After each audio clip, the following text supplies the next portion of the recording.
Good evening, everyone. I'd like to call the regular meeting of the Town Council, April 8th, 2024 to order. If everyone could please stand. I'll ask Councilwoman Tompkins to lead us in the Pledge of Allegiance. It's April 1st. First, why did I say the 8th? Because I'm looking at the wrong thing. Thank you. Supposed to be here? I pledge allegiance to the flag of the United States of America and to the republic for which it stands, one nation, under God, indivisible, with liberty and justice for all. All right, thank you. That was my April Fool's joke for the night. So we're through that. Thank you, Deb, for letting me know. All right, so on the agenda tonight, we actually have no presentations. We have no public hearings. We're going to move right to item 3, the minutes of the previous meetings, and we have several of those tonight. Is there a motion? Mr. Chairman? Yes. Motion to accept the minutes of March 14th, 2024, budget special meeting, March 18th, 2024, special and regular meeting, and March 20th, 2024, budget special meeting. Second that motion. All right, we have a motion and a second. Is there any comments, questions, or changes? Hearing none, all those in favor? Aye. All those opposed?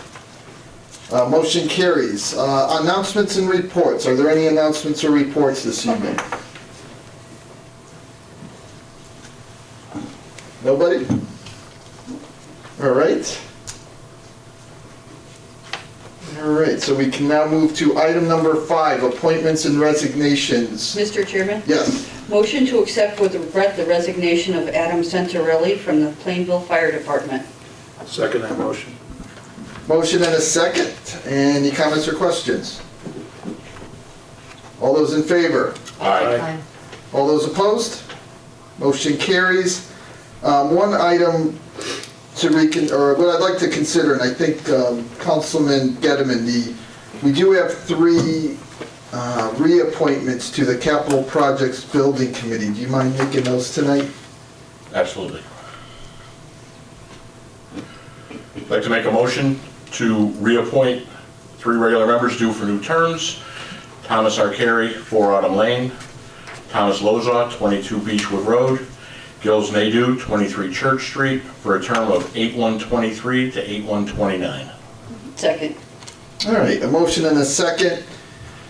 And just for public's knowledge, we are a little late in reappointing these. However, the Capital Buildings Project Committee hasn't met in about 1.5 years, so we're just now, obviously with the middle school project moving forward, we are now trying to get them back to constituted so they can meet and continue moving forward with the project. Are there any other appointments or reappointments this evening? All right, we are moving right along. I believe the Board of Education Liaison is the 3rd meeting, so we can go through, pass on that. We're up to item 7, report of the town attorney. Good evening. Good evening, Mr. Chairman. I just have one minor thing. We actually had a couple tax appeals withdrawn last week. Just for there was no settlements, they just withdrew them for Plainville partners. Okay. It was good news. Okay. Well, thank you. Any comments or questions for the town attorney? All right. We will move now on to item 8, report of the town manager. Good evening. Good evening. I have 7 items. I'll cover the first 6, and of course Andy will anchor with item number 7 happenings, as we normally do. And I just want to point out that before I launch into my meeting notes, that the first 2 were of vital interest to Councilman Hurley, who is absent this evening, and I'm sure he would have a lot to say, and I'm sure I'd be upset that he missed the discussion on that. It's not an action-oriented item, but certainly 2 items that he brought forth for discussion. So I'm sure that we'll have time to bring this back should there be any desire to move forward, but I just wanted to point those out. The first item is the Pine Meadow at the Canal Condominium Association request for rebate.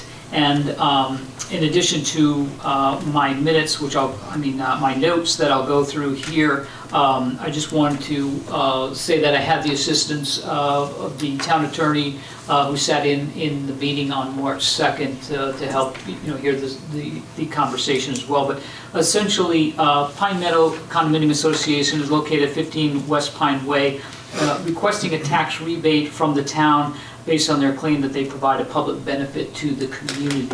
And speaking with Judy Dutcher, the president of the association, her recollection is was an understanding with the town that there'd be a requirement of the association to keep access to the canal open to the public because of its historical significance. And in addition to that, providing public access be required for the bird sanctuary and trails behind the complex. So in the interest of trying to move forward and resolve the issue, I've gone about creating a proposal that would be narrowly defined to understand trying to put a value and a benefit on that public access or public benefit over a 10-year time frame. And I put together some basic calculations. They have 36 units. Just came up with $100 a unit, 36 units, $3,600 for 10 years, and establishing a value of $36,000. The association isn't, I would say, and again, the town attorney or members could dispute, but in general agreement, and countered with the fact that they'd like to see a payment structure having $16,000 paid up front versus the structure that I laid out at $3,600 a year for 10 years in terms of trying to value that. That value of that public benefit for allowing access as they have for the years. That was their understanding when they went into this and they developed it, that they'd keep the road open and school buses and public would be coming through to take advantage of being able to view and see and commune with nature and bird watching and what have you. So that was my best effort attempt. It's a starting point to try and resolve the issue and work out an amicable kind of resolution with them. And so that's what's on the table for the council. No action item, it's just opportunity to discuss it and see if that you think is fair at this point based on their agreement or their understanding of the agreement in terms of a requirement as I understood it. So I'll be happy to answer any questions. That is item number 1 on the association rebate request. Item number 2 that Councilman Hurley was also interested in talking about was the parking ban ordinance. It's under section 374, article 1 of the town of Plainville code. This is the all-night parking ban, which is in effect annually from December 1st through April 1st during the hours of 12 midnight and 6 a.m. The law was first adopted in 1959, was amended in 1978. Its purpose is to keep the roadways clear of vehicles during the winter months when snow plowing and removal operations are anticipated. So the assistant town manager and myself have reviewed similar ordinances from 6 other Connecticut towns. Copies are included for your review.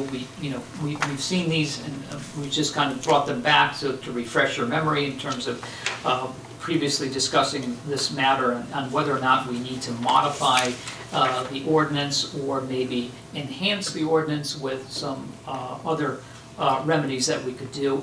It was asked that I take a look at or contact Mike Ferrara, the superintendent of roadways, for his input, which I did. The assistant town manager and myself spoke with him and asked about the operations and the impact. In his take and experience on this, we have what he believes are about 6 chronic locations townwide. That's it, 6. And the issue really is in terms of enforcement, and there becomes a staffing and manpower issue on law enforcement on the PD side in terms of putting out tickets. And I think we're discussing internally and we'll continue to evaluate, but I think there's a way in which we can maybe suggest to the police department a way in which we could do it without having to tie up an officer which I think would benefit the department and benefit the town in terms of trying to get enforcement. And we also try to utilize, I think, Code Red and instituting more announcements in terms of snow events and using that as a tool to get out the word. But it is very much something we can discuss. Again, this is just more informational, open for debate and discussion, not an action item at this point. We're looking for, myself and the assistant town manager, just looking for additional guidance on which direction you think makes the most sense, I think, in terms of whether we should repeal the ordinance in favor of something else, or just simply modify the ordinance or leave it alone and add supplementary policies or actions around that. So I hope those review of ordinance are helpful. If you know of another town you want us to look at, we'd be happy to do that. We can pull any specific town's ordinance, but they're the ones that we found most similar to ours in terms of that long period of ban. Others just deal with it on a storm-by-storm, seasonal basis, storm-by-storm. All right, I don't mean to interrupt, but, I would ask if everyone could take a look at the ordinances that's been provided. If there's some additional information, maybe the April 15th meeting, we can talk about this in more specificity.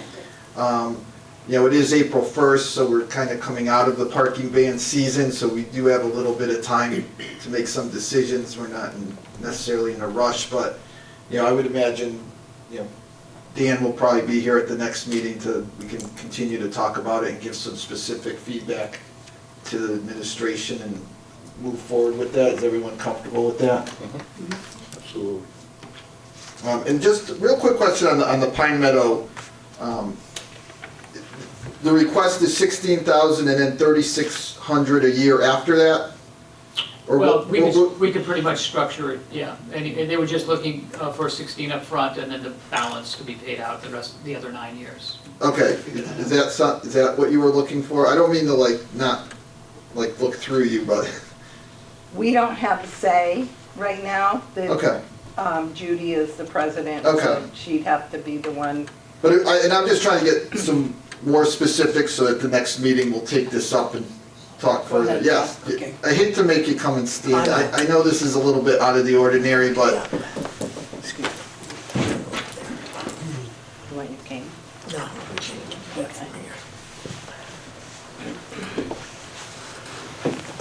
just your name and address. I know you've done this 100 times, but.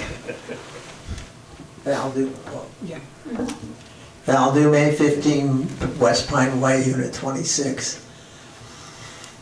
Yeah, what we would like to have is the original 16,000, if possible. We would accept the other alternative, Okay. but the 16,000 is because we have to do an immediate repair to a sewer line. Yeah. And just- Okay, is that clarification Yeah, enough? and just the remaining, I guess what would be $20,000. Did you have a specific idea of how you wanted that paid out? There is more work necessary to be Okay. done, but it can be done in 5 to 7 years. Okay, all right, thank you. That's why it's sped. All right, Thank you, Chris. all right, so just, again, I would, as with the second item here with the parking ban discussion, I would be prepared on April 15th to talk about this in more detail as well. I have some questions that would probably have a couple of weeks to get the answers. Go ahead. What year was West Pine Way built? 17 years ago? 17? 2005, I believe. 2005. Yeah. How much has been spent on the upkeep of the public, or keeping it open to the public? How much has the town spent? how much is the condo association We are spent? constantly clearing the pathway so that they can walk along the canal, always. And is there generally quite a few people back there? Sometimes, in the last 2 years since COVID, no. But before then, they'd come and they'd have their binoculars, and we do get a lot of bird life there, so. Yeah, we just recently cleaned the whole path, okay, for people to be able to walk, but which in the initial agreement was gonna be the town's responsibility. Yes. But we have decided to just take it on ourselves to The initial agreement from 17 years ago? Hmm? You mean the initial agreement? Yes. Yes. Do we have that? I've got a copy of it. Mark said he can get it. Okay, okay, That's what you said, Mark? okay, Sorry, my mic's not on, sorry about that. okay, that's it, thank you. Okay, any other questions? I'm sorry to hijack your report, but, It's quite all right. And all right. I guess we're up to item 3. Okay, yeah. Item 3, listed as ARPA funds. The roadways department received a quote from Tasker Ford for a total of $170,903.50 for a new 2024 Ford F-550 4x4 with specifications as required by the town. The vehicle was previously included in the fiscal year 25 capital improvement plan, CIP plan, proposed by the town manager, but during the town council budget workshop session, it was removed from the CIP, recommended that we use or purchase the vehicle by using ARPA funds. So this is an action item, will require the action of the council to set a public hearing date for April 15, 2024. That's the recommendation for 7 p.m. to hear comments on the use of ARPA funds, as we customarily do in this process of setting a public hearing, having comment, and before authorizing the funds, which, you know, the deadline is of December of this year to be allocated and authorized and then spent by 2026. So that's an action item on your agenda under new business. Item number 4 is also an action item under new business. This is the middle school renovate as new project discussion. The middle school renovate like new project is moving forward and will require 3 action items from the town council. The town council must refer the project to the capital project building committee. Must also authorize the preparation of schematic drawings and outline specific specifications for renovation of the school. And the council must authorize the Board of Education to apply to the Commissioner of Administrative Services for the grant, which is due June 30th. So all 3 of those items are under new business to approve 3 motions as part of this state application process. Item number 5 is the 4-day work week, and I just wanted to bring this back. It was under, pilot. We've since been through the 6-month period. Just wanted to recap that we continue to work 35 hours a week, and the original schedule was Monday to Wednesday 8 to 4, and Thursday 8 to 7, and Friday 8 to noon. The 4-day work week schedule also involves a 35-hour work week. Nothing has changed except we spread that over a 4-day period, Monday to Wednesday 8 to 5, Thursday 8 to 6, and lunch breaks have been reduced from an hour to 30 minutes. So the schedule impact or the change in the schedule are for employees at the Municipal Center, Recreation Department, and Youth Services Department.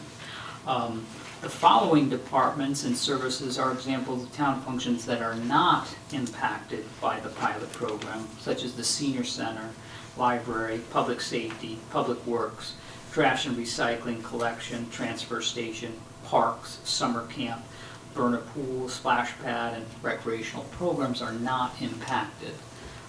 So I just wanted to make that clarification because I don't think we were that specific in previous presentations, and I think that's an important fact to highlight. Additionally, we're working to offer and looking into expanding online services to help with things like paying taxes and fees, applying for building permits or fire permits, and whatever we can in terms of online services, which are available 24/7, 365, trying to help us achieve our goal of improving access and efficiency and accessibility. So those are all in the works, and we're reviewing and looking at those. Much of that is in place, but there are a few things we want to take a look at to try and expand if we can. And the purpose and value of the program is in the recruitment and retention. I don't think I can say that strongly enough. We've already seen that play out, and we're competing, as I've mentioned, for months. And I think that's having some impact, that we're being able to retain talent, and certainly in terms of transfers that we've seen from other departments rather than going and looking at other towns. And I think it helps us in terms of the work-life balance for individuals looking at something different, coming here and applying for our jobs that we have availability. So I'm looking to extend that and make it permanent, and certainly entertain any questions about that, but I would like to make that permanent. All right, any questions on the 4-day work week? Mr. Chair? Yes. Yes, I know that, I discussed this with you, but I think it might be helpful to clarify too how this does not impact time off, vacation days, in the sense that it could end up giving people additional time, because we're going to be calculating those differently. So I think for public information that would be helpful, especially if people are familiar with the 4-day work week. I think they might have that question. Yeah, great point. And I want to give credit to Andy for that. Put a lot of hours into actually looking at that with HR and Stacy Buden. And you can want to comment on that in terms of the resolution that we found. It was not to increase or give an extra benefit. They figured out a way to do that on an hourly basis. Yeah, essentially what we do is we break it down hourly. So we look at vacation time and holiday time based on an hourly basis. And from there, we're able to ensure that with the 4-day work week pilot program, employees participating didn't receive additional or unexpected additional hours in holiday or vacation time. That would have been an unintended consequence. It benefit beyond what we were looking to give at the time. And the benefit too of us looking at this and taking it from an hourly perspective is also that we can ensure equity across departments to ensure that no one's receiving more holiday time off, whether you are participating in the program or you're not. So, for example, employees receive over the course of the year 91 hours of holiday time off. That's from Thanksgiving and Christmas to Memorial Day and so on. So that number doesn't change in the 4-day work week. Thank you. Yeah. Mr. Chairman, the Recreation Department and Youth Services Department services will be open the whole week, correct? Just want to re-emphasize that. Yeah, nothing will suffer in terms of programs or services, and the same was in terms of our initial layout for Senior Center, recognizing that was something that we changed within a week, changed that back to make sure that there weren't any lapse in services. The offices are closed, the rec department and youth services are closed, but the programs are still running. Exactly. Yeah. All right, any other questions or comments? All right, I guess we're up to Item 6. floodplain mapping. Yes, so I thought, I wanted to add this item.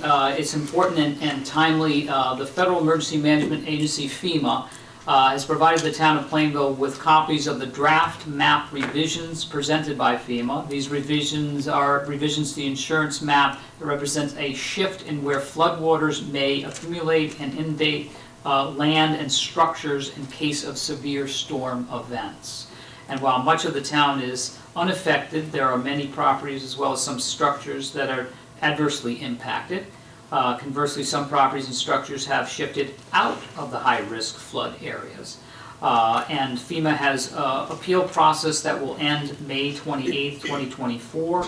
After that date, they will take 60 days to review any appeal information and take action as necessary. So the town is taking steps to make sure residents can review individual property impacts by going to our website, and they can review the information there and try to make a determination. But I thought if it would help to have Mark DeVoe, our town planner here, who's well-versed in more than I am, and certainly and understands the map and the impact. And I thought maybe having a comment or two from Mark might help illuminate the situation and what we're dealing with. Mark. Sounds like a plan. Good evening, everyone. Mark DeVoe, your town planner.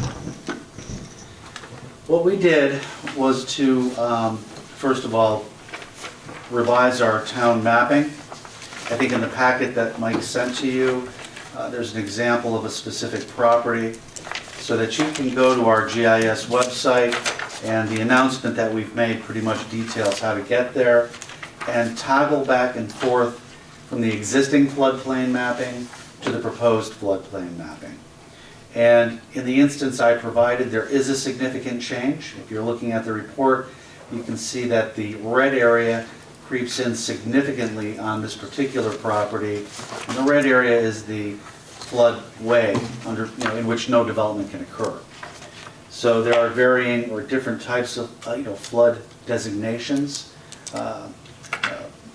Floodplain AE is the synonymous with the 100-year floodplain, and development can occur there.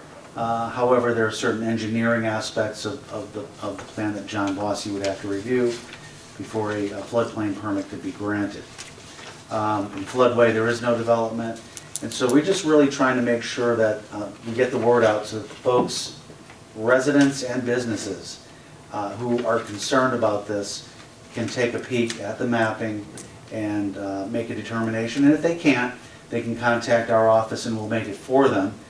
And if there is if someone does want to appeal the FEMA findings, very difficult to do that, but we can then hand them off to John Bossy, who can explain the process from there. It happens a little more frequently lately than it has been, just because of the frequency and intensity of rainstorms that we've been getting. And Mr. Chairman, I think part of the issue is hearing from residents about where the shift is in terms of insurance impacts. And I don't know if you want to speak to that. Absolutely. So flood insurance is not as subsidized as it used to be by the federal government. It still is, but the margins have gone way off. But I think to insure a standard residential lot where you might have a little bit of your home in a floodplain, any mortgage, any lender is going to require that you obtain flood insurance. As long as you have a mortgage on that house, and they're tied directly in with FEMA in that regard. So notifications go out to them as well. And that cost could exceed $4,000 annually. That doesn't include your homeowner's insurance, or that's an additional cost. And depending on where you're at, the frequency of flooding and the historic records, it could be more than that. So it is an impact, not only in terms of safety, but financial impact as well. Has there been any specific, I mean, I know we have several smaller rivers in town, but has there been like a 10% increase in the floodplain with the new? No, not that drastic, because sometimes what we'll see is it shifts from one side to the other. So as Mike mentioned, sometimes the balance is a little more towards, we're including more properties, but there are usually a few that fall out. Okay. So it doesn't completely balance out, but it's a, and there's no accounting for the log that gets stuck in front of the bridge that could make it even worse. Yep. So FEMA does the best they can. They use Connecticut-based engineering and hydrological consulting firms. So again, to appeal this requires a study of the same magnitude that FEMA itself has conducted. What we found in 2015, when this last happened, folks wanted to appeal. The process is frustrating and very expensive. They came back and through a survey technique called the T1, they were able to essentially get a letter of map amendment, a LOMA, from FEMA, effectively removing that structure from the floodplain based on the finished floor level, if it's at a certain, above the base flood elevation. So I think a few people were successful, and we may see more try for that this time as well. And how are people notified, or are they notified if suddenly with the change their portion of the property is now in the floodplain? Yes, so we've taken the social media attack. Okay. We've I think through a couple of different sources at least, the town's website, Facebook, and I think there might be something else there. Yeah, Instagram as well. Instagram, okay. And obviously my name has been plastered up there as well as John Bossy's. Okay. So we hope that folks take notice. And we did, spend a little bit of money, not much. These guys are pretty good to us. We're consulting, the GIS consultants. went in and put another little fob in there. Okay. Lets you toggle back and forth from existing to proposed. Okay. Which I'm thinking will be existing in about 8 months, maybe. Okay. But the appeal period is what's important here. That's gonna run out, I think it said May 28th. May 28th, right. All right. Okay. All right, thank you. Any You're other welcome. questions? Just to clarify, the people, or the structures that were added, is there any way for us to contact them directly? Do we have a list of which? We can pull something out and see if we can do a little, I was able to do that last time, but had a little more help. See what I can do in terms of maybe getting the mail merge going and maybe enlist some help to get that done. Thank you. You're welcome. All right, thank you. Thank you, Mark. You're welcome. No other questions, and I'll turn it over to Andy for happenings. All right. Sounds good. Spring bulk pickup, we'll start with that, is scheduled to start next Monday, April 8th. The program will end on Monday, June 24th, so a couple months of bulk pickup. This will operate similar to previous years, where there's an on-demand policy for the collection of bulk pickup. Residents who currently have curbside waste and recycling collection are eligible to receive one bulk pickup per year, free of charge, for acceptable large items that do not fit in the normal waste collection bin. If you have any questions, you can visit www.plainvillect.com for a complete list of acceptable items and instructions on how to request a pickup. The transfer station on Granger Lane is set to open for the season this Saturday, April 6th. The hours of operation will be Saturdays only from 8 a.m. to 3 p.m. The transfer station is for Town of Plainville residents only, and an ID is required. No commercial vehicles or businesses are permitted to discard material. There is a fee for the disposal of some items, so you can please refer to the town's website under the transfer station ordinance for fees and a list of acceptable items. If you have any direct questions, you can reach out to the Public Works Administration at 860-793-0221, extension 7176. The Plainville Recreation Department announced their summer programs, and registration started today on April 1st for Plainville residents and will open up to non-residents on April 15th. Please visit the Plainville CT Rec Desk for more information, and you can go to plainvillect.recdesk.com as well. And you can also follow the Town of Plainville or the Plainville Recreation Department on Facebook and Instagram for updates on the programs as well. From the Youth Services Department and the Plainville Coalition for Positive Youth Development, they'll be hosting a movie screening and panel discussion for Screenagers, Growing Up in the Digital Age. Screenagers Growing Up in the Digital Age is an award-winning film that probes into the vulnerable corners of family life and depicts messy struggles over social media, video games, and academics. The film offers solutions on how we can help our kids navigate the digital world. The movie screening will take place on Thursday, April 18th at 6 p.m. in the Middle School of Plainville Auditorium. It is open to all parents and students from grades 4 and up, and following the movie there will be a short panel discussion and questions and answers. Registration is recommended as space is limited, and you can reach out to the Plainville Youth Services Department directly for any questions. From the Planning Department, please join the Plainville Conservation Commission for a presentation by Sustainable CT at the Plainville Public Library Auditorium on April 10th at 7:30 p.m.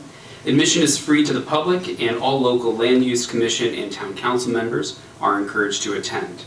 Sustainable CT's mission is to foster inclusive, resilient, and vibrant Connecticut municipalities that provide opportunities for all to thrive by providing a menu of sustainability actions that build local economies, support equity, and respect the finite capacity of the environment, offering technical assistance to help advance sustainability initiatives, and recognizing and certifying municipalities for their achievements.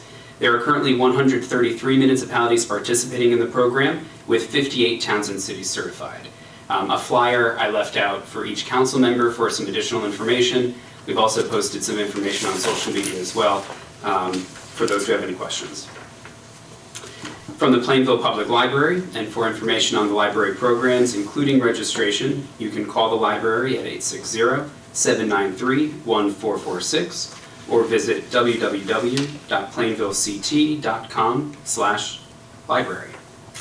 Nebula Spin Art with Imagination on Tuesday, April 9th at 10 a.m. for ages 4 to 8 with a caregiver. Children will create a model nebula using fluorescent paint and a salad spinner to learn how gigantic clouds and gases and dust are formed in space. Star formation with imagination on Friday, April 12th at 10 a.m. For ages 4 to 8 with a caregiver, young astronomers will learn how stars and dust and gas form, and they'll be using a hairdryer and ping pong balls for the experiment. Those sound like a lot of fun. I wish they were open for people beyond 48. The Connecticut Trails on Tuesday, April 16th at 6 p.m. Matt Jobin, the founder of Reach Your Summit, will discuss the trail system here in Connecticut. Reach Your Summit partners with Connecticut Forest and Park Association and CT Deep to educate and ensure the wilderness is accessible and enjoyable for all adventurers, and all ages are welcome. The Connecticut State Library's mobile outreach van will visit Plainville Library on Saturday, April 20th from 12 to 2 p.m. All ages are welcome. The Connecticut Library for Accessible Books, also known as CT Lab, formerly the Connecticut State Library for the Blind and Physically Handicapped, has a new mobile outreach van. The CT Lab lends books and magazines in audio and braille formats for free to any Connecticut resident who is unable to read regular print due to visual, reading, or physical disability. And finally, from the Senior Center, and for all information on Senior Center programs, you can call the Senior Center at 860-747-5728. All programs are free and open to the public unless otherwise indicated. Move Your Mind is on Wednesday, April 3rd at 2 p.m. Join presenters from Arbor Rose for a free, interactive, fun presentation by experts on the latest trends in healthy eating. Participants will receive healthy recipes, samples of food, and Good Life Fitness gift certificate. Refreshments will be provided. Katharine Hepburn from Hartford to Hollywood. This is a presentation at the Senior Center by the Connecticut Historical Society on Tuesday, April 9th at 1:30 p.m. With a stage and film career that spans 6 decades, Katharine Hepburn is an American icon. Born and raised in Connecticut, Hepburn had a career in stage, film, and television that reflected the changing role of women in broader society. A vaccination clinic is open to the public and is free on Monday, April 15th from 9:30 a.m. to 12:30 p.m. The Senior Center will be hosting a vaccination clinic in partnership with Stop and Shop and the South Central Health District for COVID, RSV, pneumonia, tetanus, and shingles.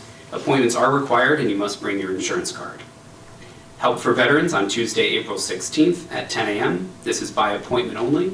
You can call Jason Coppola, the Veteran Service Officer, at 203-805-6340 for any information regarding your veteran status, needs and help with paperwork, if you want any face-to-face meetings with the VA and things like that. And finally, Grandparents Raising Grandchildren on Tuesday, April 16th at 10:30 a.m. This is an opportunity to share resources, ideas, and struggles, the joys and more with others who are raising their grandchildren or other close relatives. And that's all I have. Great, thank you. All right, thank you. Any questions or comments for the town manager or the assistant town manager? More details on programs? Mr. Chairman, I would just like to make a comment about the Screenagers event.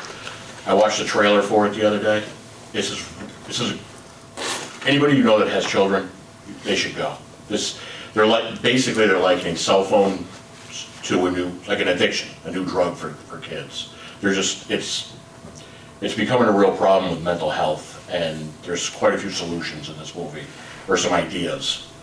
And so if anybody you know, and especially, they just realized, Andy, grandparents raising grandchildren, they should get the flyer too. Yeah, I can make sure that we pass that along to Sean. Okay, perfect. Thank you. All right. Any other comments or questions?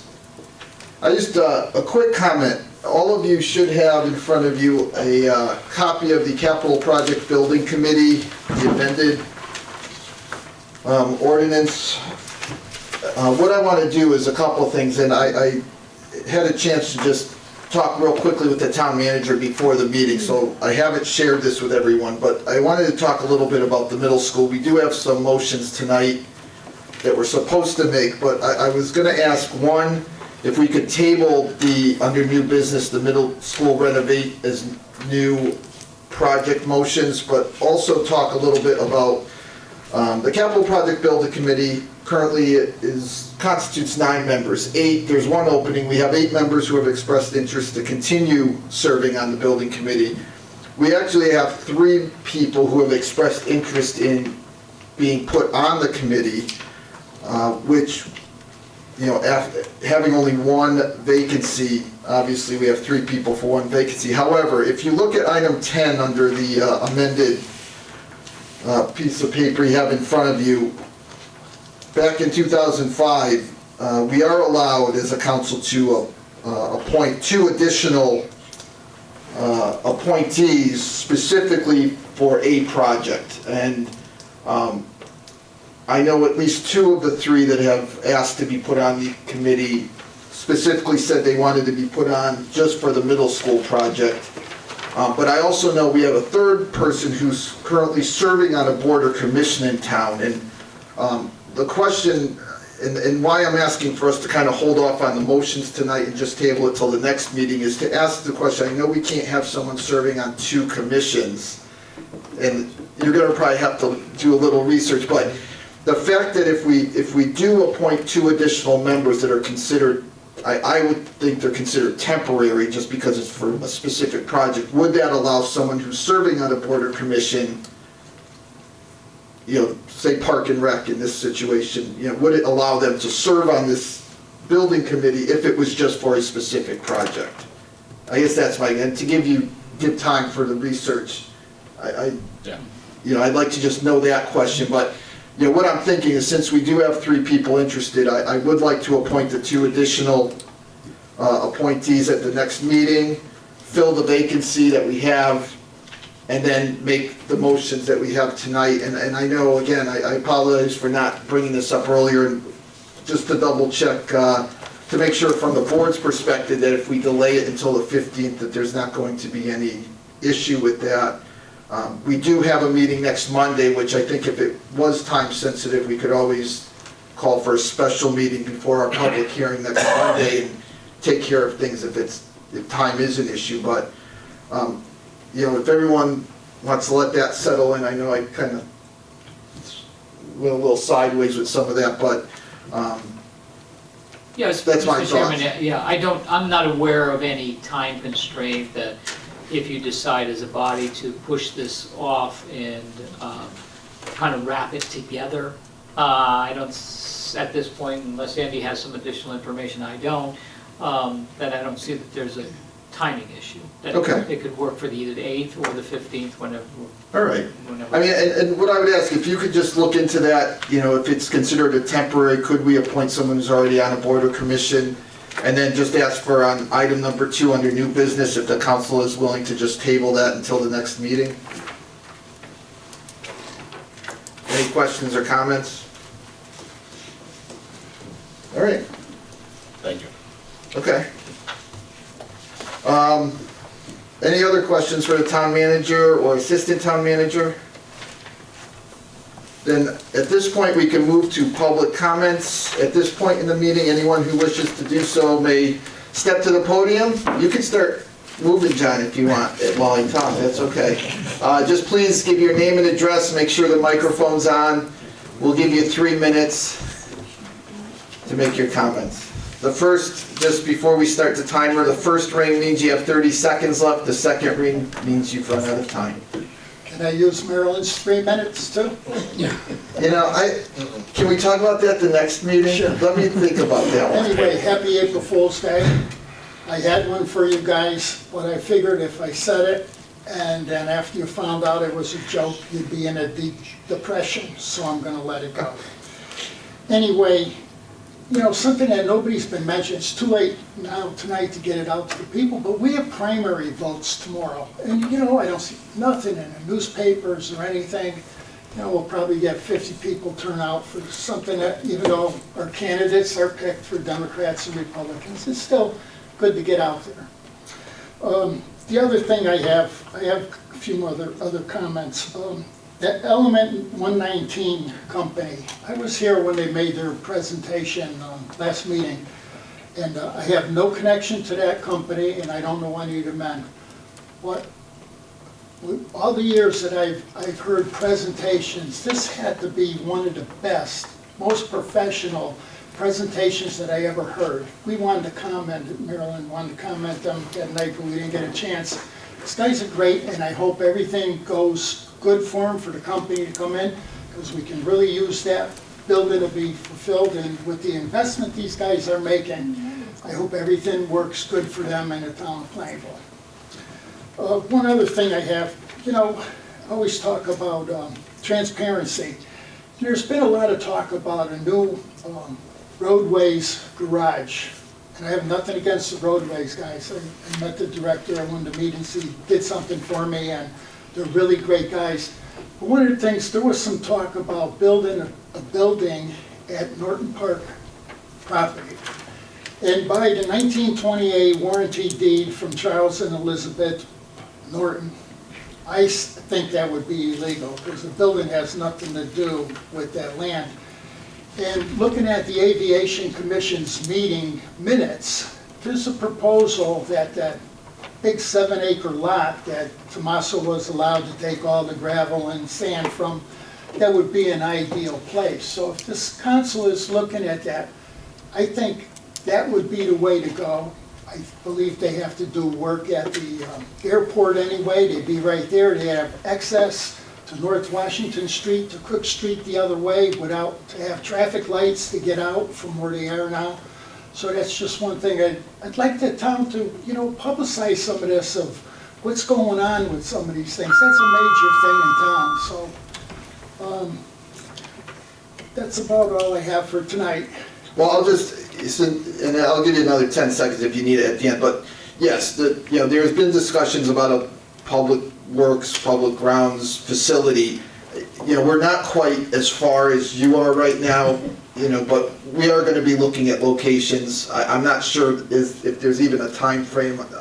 You know, I'm not even sure we... But what I'm trying to say, Chris, is I'm one of the few people who get these emails and pay attention to what's going on in town. The other people, they don't get newspapers no more. They don't read the minutes even if they get them. And I like to be an informed citizen. You know, and I just want to tell you that no decision's been made about Norton Park, or, you know, it certainly has been discussed, but we are so in the preliminary stages, like no decisions have been made. But we are looking at something outside of Norton Park as well. Well, I realize that, but that's why I wanted to give you my opinion about that parcel. Thank you. John, hold on to your hat. I agree with you on two things. John Kislick, 65 Forest Lane. I forgot it last meeting, too. Did you catch that, All John? right. You know, I already know... I agree with you on both points tonight, so hold on to your hat. Jeez. And I think the only other thing we really agreed on when you're chairman of our 150th anniversary, and we sold over $4,500 worth of coins for our committee. We'll do this every 5 years, John. Okay. Thank you. All right, thank you. Is there anyone else that wishes to address the council this evening? Yes, sir. Welcome back. Thank you. Take your time. You betcha.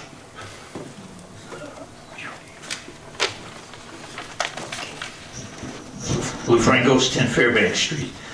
Before you start the clock, I just want to mention, before I start, I will be focusing on, I want to make it clear that I'm focusing on issues and not individuals. And now start your clock. Okay. So, and the first being is the residence of our town manager. Correct me if I'm wrong, but I believe the town charter states that the town manager must reside in Plainville. Secondly, during the last election, town residents voted that the town manager should reside in Plainville, and to this day, I believe the town manager still does not reside in Plainville. What's disturbing me the most regarding this issue is it appears that the town council is not working to resolve this issue, but acting more like a child who has spilled milk on the floor, and if no one notices, it will magically disappear. And I'm trying to be soft as I say what I'm saying. With that said, correct me if I'm wrong, but what is the issue being addressed? Well, how is the issue being addressed? And please explain how you're going to solve it. Do I don't want to take up some of your time and answer that, but do you want to finish and I'll answer it, or do you want me to take? Well, I some of had your the second time? issue, this is a second issue. Then I'm completed with issue number 1. I'm waiting for your Well, why response. don't you do issue number 2 and then I'll answer it, so I don't All right. take up your time. The second issue has to do with proposed 4-day work week. If this is to be put into effect, I am assuming, and I hope to goodness this isn't taken the wrong way that I'm aiming, but I'm not. It's put in the effect that I am assuming it will not apply to the town manager. He or she will be in the town hall 5 days a week. I may be old-fashioned in my beliefs, but the town is still functioning at least 5 days a week. The police, the fire department, the public works, and et cetera, et cetera. And the thought of a manager of the town is in a call me at home if you have a problem mode disturbs me. Let's remember one thing. A town manager is and is paid for as the manager of a town. Not simply a town employee working 4 days a week. And I conclude. All right. Just to your first issue with the residency of the town manager, we've asked the town attorney to do some research for us, because there is some gray area with regards to the way the charter does talk about the residency. It says it requires the town manager to live in town. However, it doesn't give any framework as to how long you give him to move into town. Do you let him find something comparable to where he's living now, as far as, if he needs a 3 or 4 bedroom house? Do you make him buy a 1 bedroom house when he needs a 3 or 4? I think also is, we've got to be accommodating nowadays with the market the way it is, and I think Councilman Underwood brought it up a few months ago, is that, I think we owe it to him not to just make him move into town into something he doesn't want, but something that is comparable to where. Well, how are we progressing, if I may ask? Well, and I don't know if you have a So, quick update. actually, yeah, I actually took a note before anybody spoke tonight with regard to my opinion on issuing the opinion, so I predicted somebody would bring it up. Yeah. So, we're close to that. I think that you and I probably have a meeting, Mr. Chairman, and then I'll be in a position to issue a report. Obviously, beyond what I've looked at with regard to the charter, there's also other issues with regard to the employment that when we issue a report, we'll cover all of them. So we did back in, I believe, January, we did ask the town attorney to do research and to provide a report to us. So it sounds like he's getting And I close. had indicated at the time it would be in April. Okay. And so today, since it was April 1st, Yeah. I wrote the note because I knew it was April 1st. But I did intend, I should have put it in my report.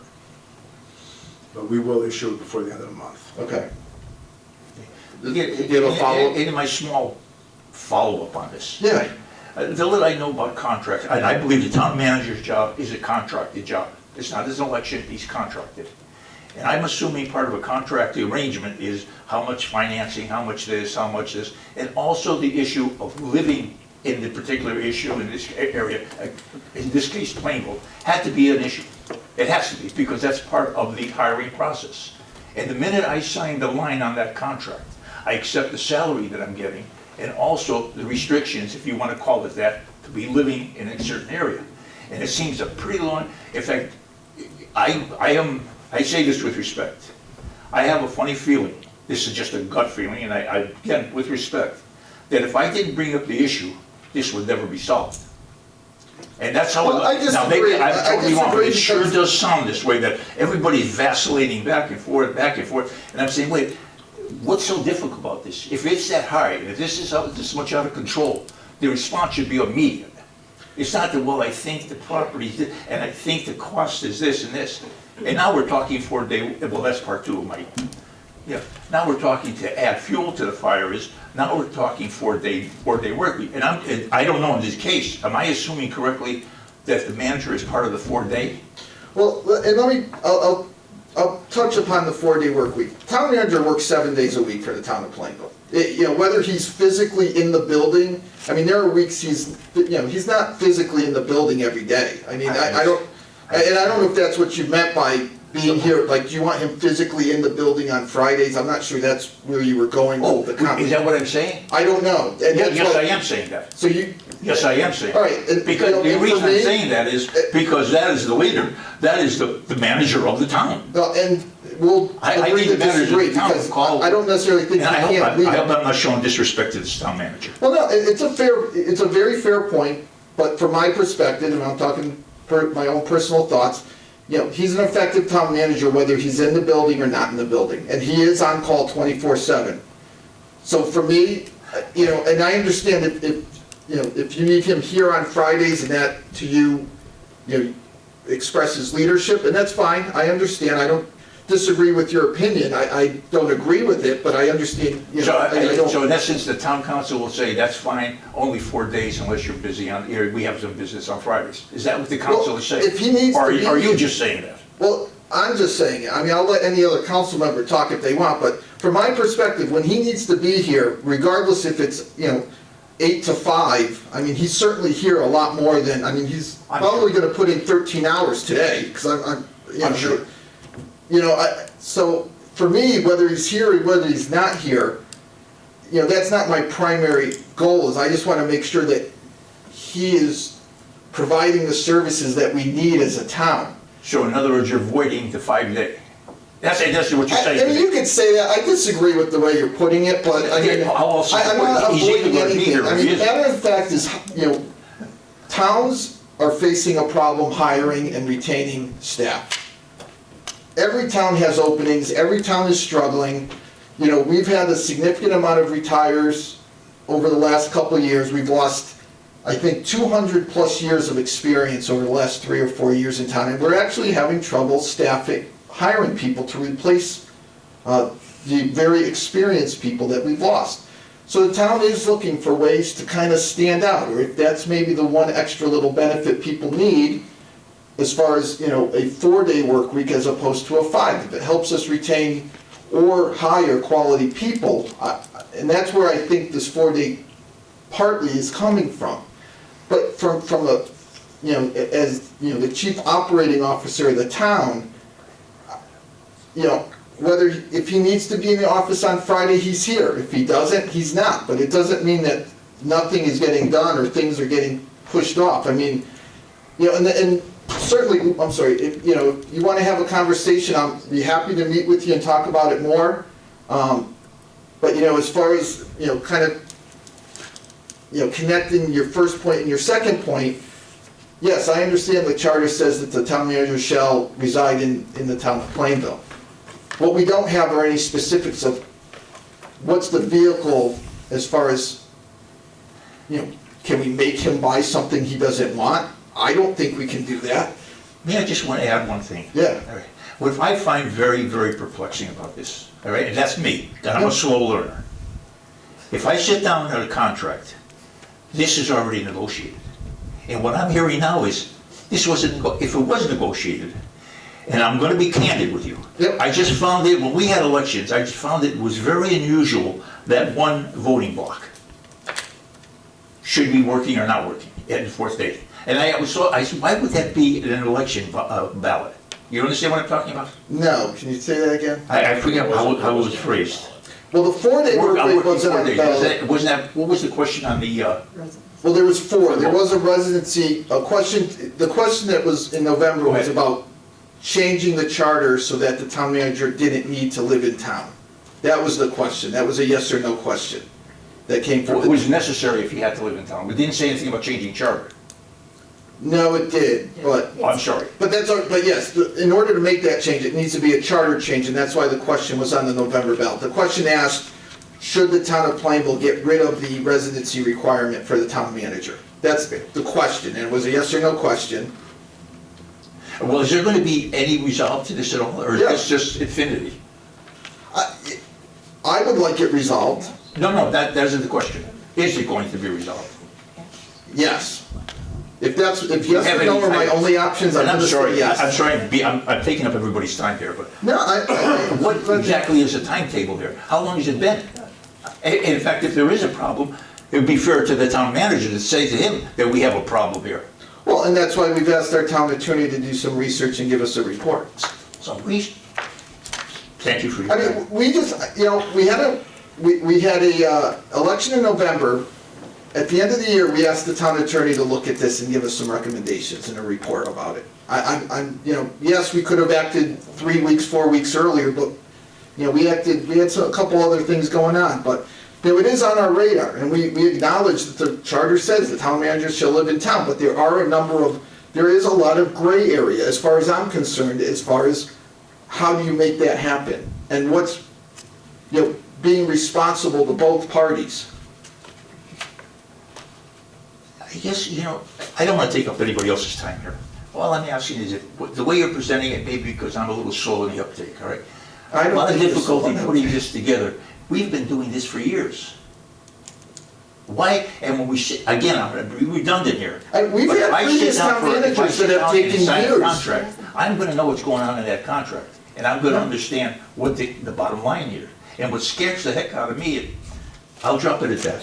Well, and I'm just telling you, we've had previous town managers that haven't necessarily lived in town. We had a residency requirement about police chiefs, and we had a residency requirement about superintendents, and there's been previous, that, like you said, some councils chose to just ignore that, and it never was an issue. Let me ask you this then, silly question, but how does how does this particular issue tie into 4 days a week for the town manager? It does. Why shouldn't he be here? It does. Friday. So in other words, he should be here Friday. If he feels he needs to be here on Fridays, yes. If he feels. Yeah, Thank you. No, that's all. Thank I mean, you. he's a professional. I mean, he is, the respectfully, he is council hired definitely him in professional. confidence. All right. I Point being- hired him in confidence that he would do what he felt was best for the town. And for me, if he needs to be here on a Friday or a Saturday or a Sunday, he's here. I don't think the services or the quality of work he provides changes whether he's physically in the building on a Friday or not. And I have to agree with the chairman. Our town manager, if he punched a card, I think he'd be very surprised as to how many hours he puts in a week. And I myself don't feel that he has to be here 5, 6, 7 days a week if he's putting in 65 and 70 hours. Puts in a lot of hours. Now, today alone, you got here, what time this morning, Michael, if you don't mind me asking? 8 o'clock? 7:45. 7:45, it's now 8 o'clock.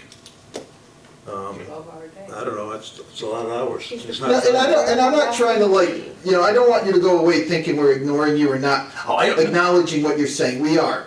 And as far as the residency requirement, we are working towards a resolution with the town attorney. We are waiting for a report. And If I could just say, so, this did come up, I forgot exactly when it was, but at the time I had indicated we would give a report in April, which is what I had indicated. I know it's April 1st, and I did take a note tonight before anybody spoke, that this is a report we'd have to get out, and I anticipated someone might mention it tonight.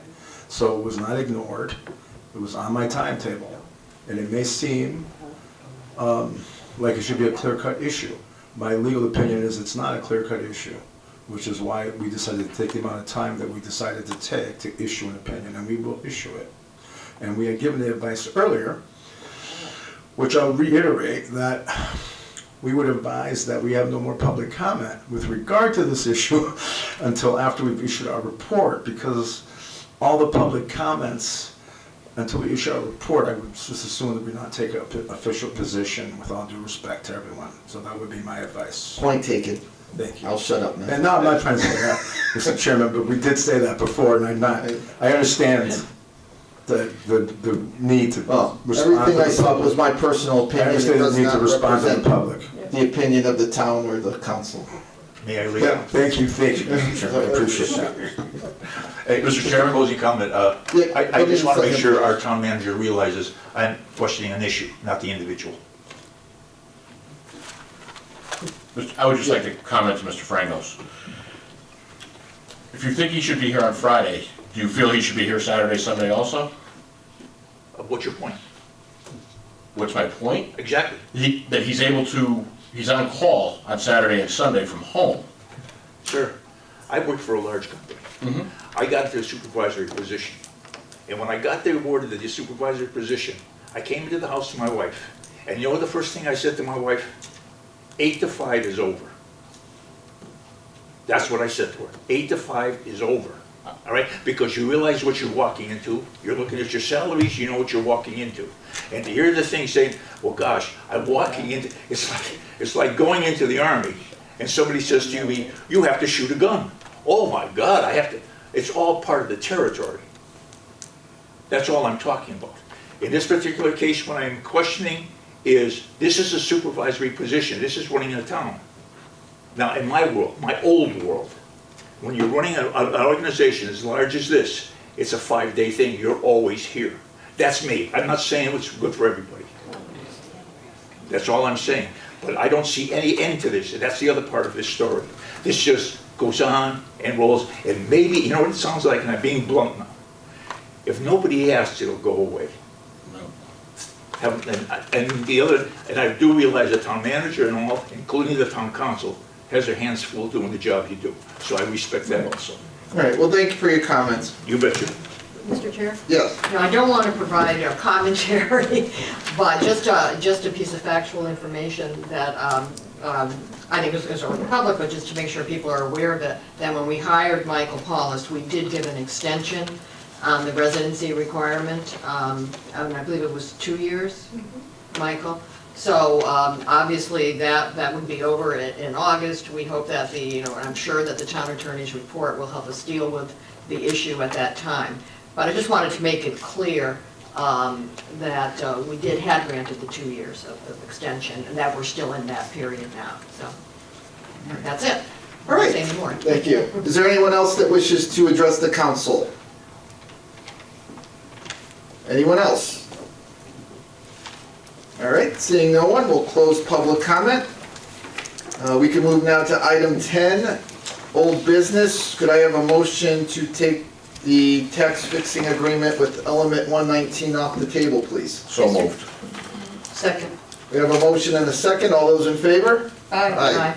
All those opposed? Okay, so that is now off the table. Is there any updates, anything you want to add before we actually take a vote?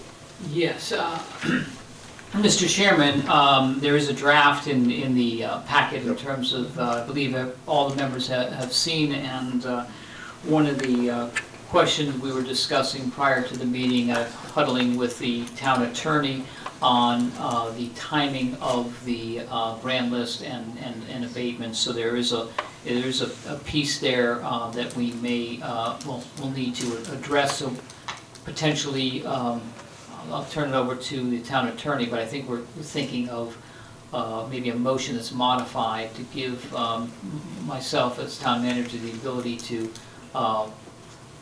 modify that, subject to the approval of the town attorney and talking with the assessor about timing. And I'll defer to Morris for detail on it. So, thank you, Mike. We had, as we had discussed what the terms of the tax fixing agreement were going to be, the written proposal that was issued, and I think one of the things that happens when you're dealing with the grand lists on October 1st of 23, and you don't pay until July and January because it doesn't get published until the following January, you might have some issues with regard to the effective date. And that appears to be the case here. The draft agreement that you have before you starts 10/1/24. And it goes for 7, I don't have it written, but it goes for 7 years. And during the discussions, there was some understanding that it would start 10/1/23 and go for 7 years. So the written agreement before you starts 10/1/24. The expectation was it would start 10/1/23. We could easily make that change. Unfortunately, there was a legal issue that arose with regard to making that change. So we'd recommend that if, with the council's consent, if you thought that this would be the appropriate way to go forward, that you authorize the town manager to sign the agreement, and that if we give an opinion that we can go back to 23, that it be amended to go to 23. Otherwise, it's what you have before you, it starts in 24. If you want to do that, or you can just sign it starting in 24, if that's what you would like to offer. But that would be our advice with regard to what the options are for you tonight, if you want to vote tonight. All right, so simply, when we make the motion, if we're interested in this, just saying that authorizing the town manager to execute the agreement and just amending that, If it's legally possible to have it start on 10/1/23 as opposed to 10/1/24. right. So I'll give an opinion as to Yeah, whether or not okay. it is, and I would have So to someone consult with write that the down? assessor to do that. I just wanted, yes, thank you, I just wanted to see exactly how we would word that. Yeah, if he doesn't, if he has the authorization to approve it, we don't really need to say the dates, right? Or should we? I mean, maybe just for I think for the clarification. purposes of the record, Okay. Counselor Tompkins, I would be more comfortable if you had put the dates in. Okay, so moving it from 10/1/23 to 24? So it would be 10/1, from 10/1/24 to 10/1/23. Oh, okay, Right now, If- moving it backwards. If legally allowed. Okay, if you'd like, right? Gotcha. So it'll Yeah. start earlier and end earlier as opposed to starting later and ending later. okay. All right, is everyone All right. on the same page? So Yes. my understanding is that they've already purchased the property and that they had expected the relief to begin on their purchase. Okay. And that because of the way that the grain list works with the dates, when you make the payments, that's why there was the confusion there. Okay. Thank you. Mr. Chairman? Yes. Motion to approve and authorize the town manager to execute the tax fixing agreement for Fifth Continental Properties LLC, a real estate company of Element 119, and amend the date from 10/1/2024 to 10/1/2023, Second that motion. If legally permissible. if legally permissible. Thank you. Second. All right, so we have our motion, we have our second. Do I dare ask if there's any more questions or comments? I know this hasn't been the smoothest ride, but we're there, we're getting there. Any other comments or questions? All those in favor? Aye. All those opposed? Motion carries. Congratulations. All right, Welcome to town. welcome to, welcome to the town of Plainville.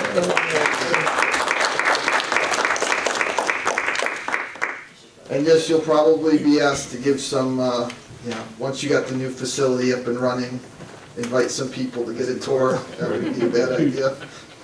All right, so that concludes old business. We are up to item 11, new business. Mr. Chairman? Yes. Motion to establish a public hearing on Monday, April 15th, 2024, at 7 p.m. in the Municipal Center to hear public comment regarding the use of coronavirus state and local fiscal recovery funds associated with the American Rescue Plan Act for the purchase of a roadways dump truck with plow. Second that All right, motion. motion and a second. Any comments or questions? All those in favor? Aye. All those opposed?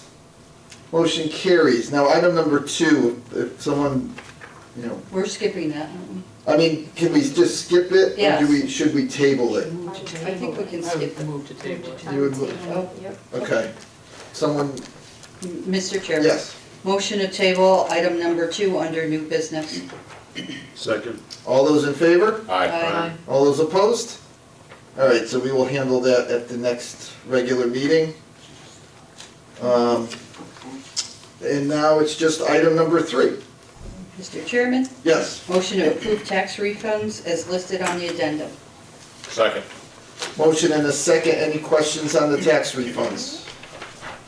All those in favor? Aye. All those opposed? Motion carries. Any other discussions of interest tonight? Staff, council, nothing? All right, we have no executive session for this evening. I guess we can entertain a motion to adjourn. So move, Mr. Chairman. Second. All those in favor? Aye. We are adjourned. Thank you, everyone. Have a good week.